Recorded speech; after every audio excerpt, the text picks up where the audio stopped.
Hello children, welcome to AIMS India online classes. This is a chemistry session. Here we are discussing about water. In this session, let us see about the purification of water, how water is purified. Let us see in this session. Okay. Water is called universal solvent as we know because it practically dissolves anything and everything in it. Of course, it is another matter that certain substances dissolve in it rapidly and some other they may dissolve, and for the dissolution of the other substances it may take centuries or years of time to dissolve. Anyhow, almost all the substances they dissolve in water. Some they dissolve to large extent at rapid state, and some they dissolve very slowly and a small quantity. But almost all the substances they dissolve in water. That is why water is called universal solvent. So if exposed to air, it dissolves a little of oxygen and carbon dioxide gases into it. It dissolves very small amount of containers also, means in which it is kept. Even that container also will be starting dissolving into water, very small quantity. Thus, to prepare perfectly pure water, of course, it is not impossible but very difficult. However, for all practical purposes, water free from dissolved impurities and pure enough for accurate chemical works can be obtained by distillation process. So, by the distillation process, we can get pure water. Okay, distillation means what? First, water will be evaporated and then that vapors are collected and cooled back by the condensation process.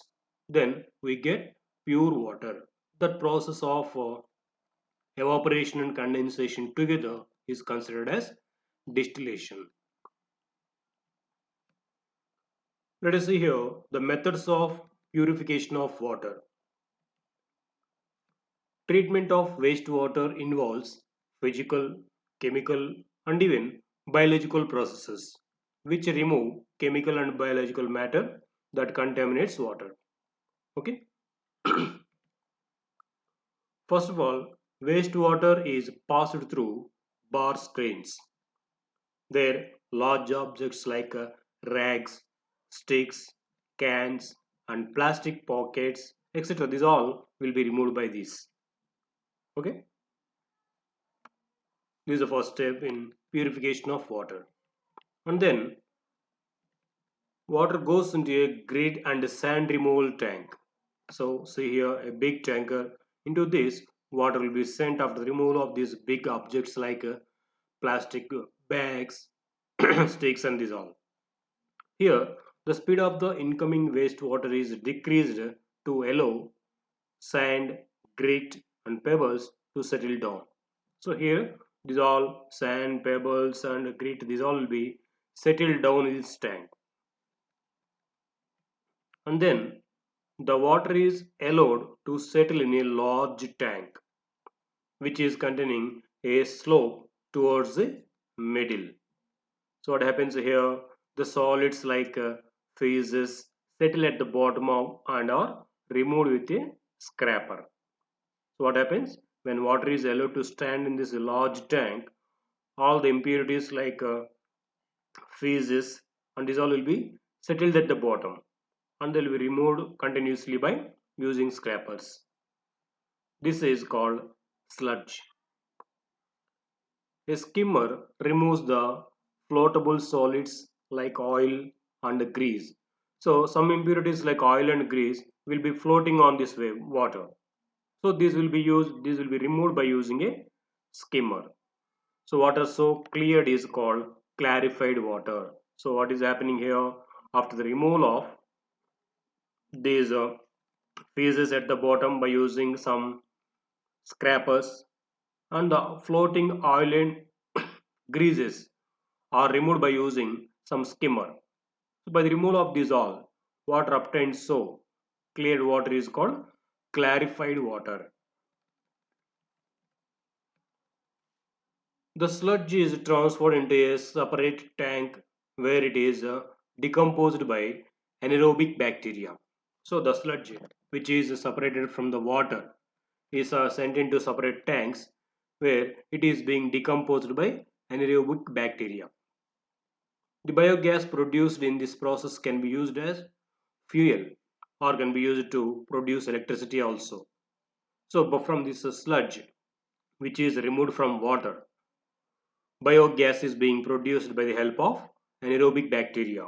This biogas can be used for the production of electricity, and also it can be used as fuel also.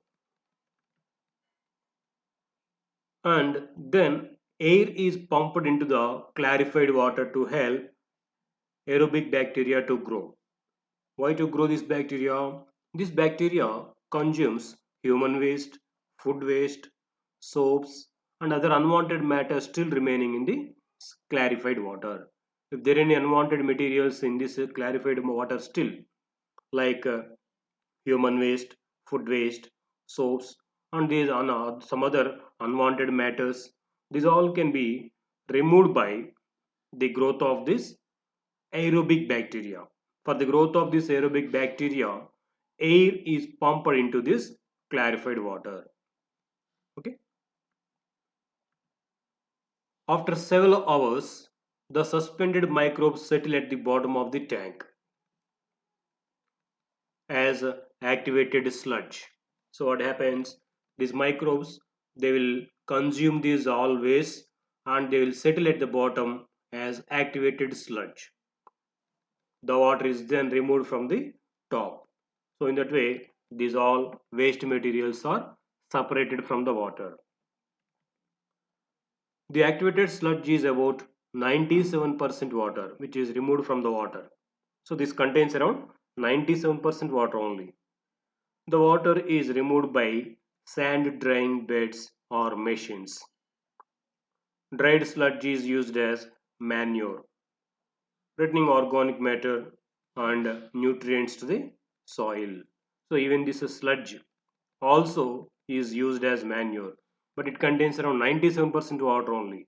First, this water is being separated from the sludge. That means sludge is dried. This is dried sludge is used as manure. Not only manure, it is also used as returning organic matter and nutrients to the soil. And then the treated water has a very low level of organic material and suspended matter. Even after these many procedures undergone, still this water may contain some extent of organic material and even suspended matters in it. It is discharged into the sea, a river, or into the ground. So nature cleans it further. So the water which is separated from the sludge is discharged into these water bodies like a sea, rivers, and these all.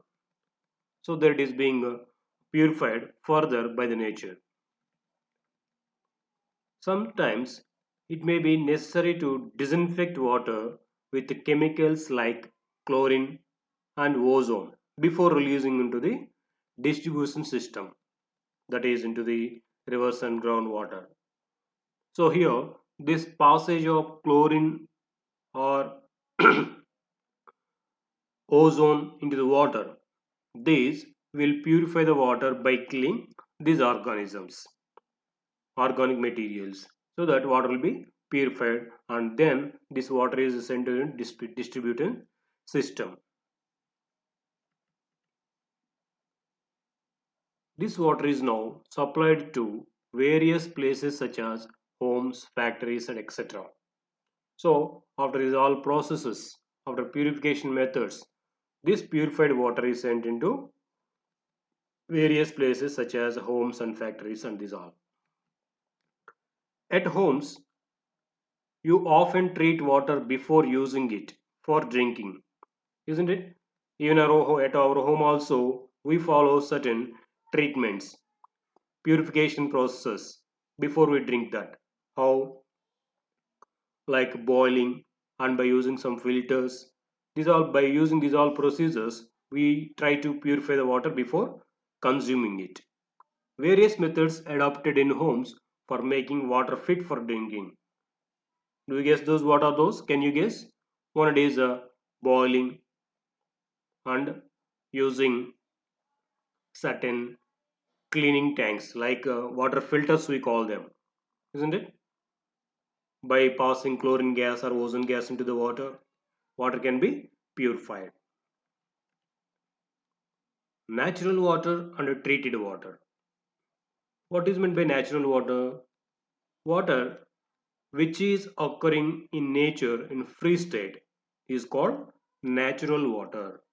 The water which is available in the nature in the free state is called natural water. For example, river water, well water, rain water, spring water, etc. These all are available in the nature in the free state, isn't it? So these all are called natural water. Another one, treated water.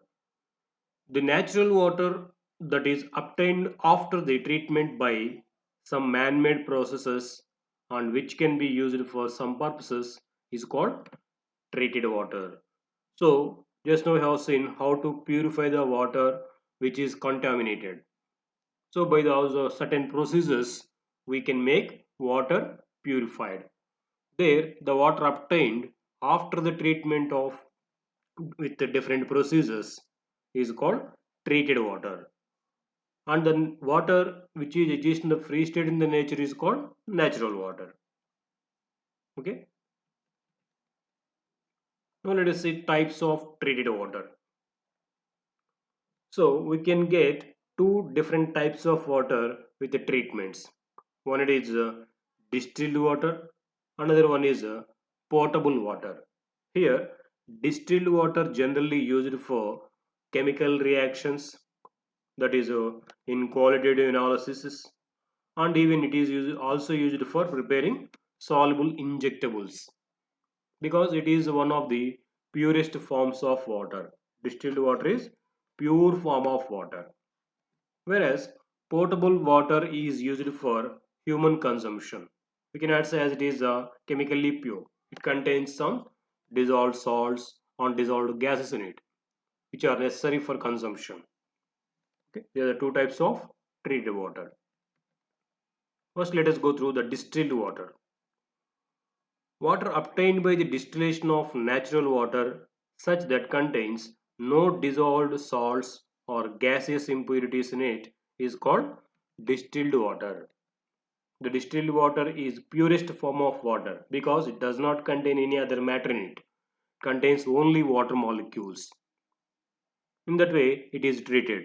All the impurities and gases are separated from the water, and thus the water formed is called distilled water. So it is used for preparing soluble injectables as well as in the chemical laboratories for qualitative analysis. It is used. And potable water. The water which is suitable for drinking is called potable water. That means the water which we drink is called potable water.